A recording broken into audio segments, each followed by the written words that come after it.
котлет дайындаймыз. Фарштың үстіне нанымызды, жуа, картоп және менде петрушканы ұсақтап салдым. Бір жұмыртқаны, тұз, дәміне қарай қара бұрыш салып, жақсылап араластыратын боламыз.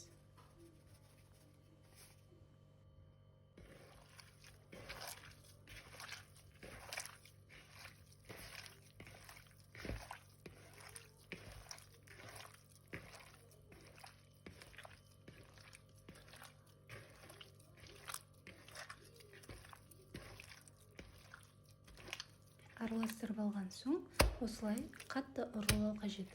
Сол кезде котлеттеріміз ажырап кетпей, күшті болып пісетін болады.